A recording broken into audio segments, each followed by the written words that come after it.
ಆದ್ರೆ ಈಗ ಏನಾಗೈತಿ ಪರಿಸ್ಥಿತಿ ಅಂದ್ರೆ ನೀವ್ಯಾರು ಸಿಟ್ಟಿಗೆ ಬರಬೇಡ್ರಿ. ನಮ್ಮ ಅಪ್ಪ ಬರದಂತ ಬಂಗಾರದಂತ ನಿಮ್ಮ ಜೀವನವನ್ನ ಬಾಳನ್ನ ಬಂಗಾರ ಮಾಡುವಂತ ಪದ ಬರೆದಿಟ್ಟಾನ.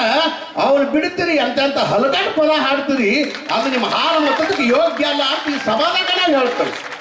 ಹಾಗೆ ನಿಮ್ಮ ಕರ್ತವ್ಯ ಅಲ್ಲ ಅದು. ಸಿಟ್ಟಿಗೆ ಬರ್ಬೇಕ, ಮುಂದಿನ ವರ್ಷ ನಾನು ಕರೆಸೋದು ಬಿಡಬೇಕ. ಅವ್ರು ಪದ ಹಾಡ್ರಿ, ಕನಕದಾಸನ ಪದ ಹಾಡ್ರಿ. ನಿಮ್ಗೆ ಸಂಸ್ಕಾರ ಬೇಕಾಗೈತಿ, ನಿಮ್ಮ ಜೀವನ ಪಾವನ ಆಗ್ಬೇಕಾಗೈತಿ, ನಿಮ್ಮ ಮನಿತನ ಶುದ್ಧ ಆಗ್ಬೇಕಾಗ್ಯದಾವ್. ಅದನ್ನ ಬಿಡ್ತೀರಿ, ತಲೆ ಕೆಡಿಸುವಂತ ಮನಸ್ಸು ಕೆಡಿಸುವಂತ ಪದ ಹಾಡಿ ನೀವು ಹಾಲು ಮತ್ತದಕ್ಕೆ ಅಪಮಾನ ಮಾಡುವಂತ ಕೆಲಸ ಮಾಡಾಕೈತೇರಿ. ಮಧುವಣ್ಣ ಮಹಾರಾಜರಿಗೆ ಅಪಮಾನ ಮಾಡಬೇಡ್ರಿ. ಈ ಜಗತ್ತಿನೊಳಗೆ ಹಾಲು ಮತ್ತದ ತಾಕತ್ತೇ ನೋಡೋದು ಅಂತ ತಿಳಿಸ್ಕೊಡುವಂತ ವ್ಯವಸ್ಥೆ ನೀವೆಲ್ಲ ಮಾಡ್ರಿ ಅಂತೇಳಿ ವಿನಯದಿಂದ ಕೈ ಮುಗಿದ ನಾನು ನಿಮ್ಮನ್ನು ಕೇಳ್ಕೊಳಕೈತೇನೆ. ಯಾಕಂದ್ರೆ ಕೆಟ್ಟ ಹೋಗಾಕೈತೇವ. ಈಗ ಡೊಳ್ಳೆವ್ರು ಹಂಗ ಮಾಡಾಕೈತೇರಿ, ನಮ್ಮ ಬಸನಾದ ಮಂದಿನು ಏನ್ರಿ ಇದು. ಆದ್ರೆ ಈಗ ಏನಾಗೈತಿ ಪರಿಸ್ಥಿತಿ ಅಂದ್ರೆ ನೀವ್ಯಾರು ಸಿಟ್ಟಿಗೆ ಬರಬೇಡ್ರಿ. ನಮ್ಮ ಅಪ್ಪ ಬರದಂತ ಬಂಗಾರದಂತ ನಿಮ್ಮ ಜೀವನವನ್ನ ಬಾಳನ್ನ ಬಂಗಾರ ಮಾಡುವಂತ ಪದ ಬರೆದಿಟ್ಟಾನ. ಅವ್ರು ಬಿಡ್ತೀರಿ ಅಂತ ಹಲಗಾಟ ಪದ ಹಾಡ್ತೀರಿ, ಅದು ನಿಮ್ಮ ಹಾರ ಮತಕ್ಕೆ ಯೋಗ್ಯ ಅಲ್ಲ ಅಂತ ಈ ಸಭಾದಾಗ ಹೇಳ್ತಾರೆ. ಹಾಗೆ ನಿಮ್ಮ ಕರ್ತವ್ಯ ಅಲ್ಲ ಅದು.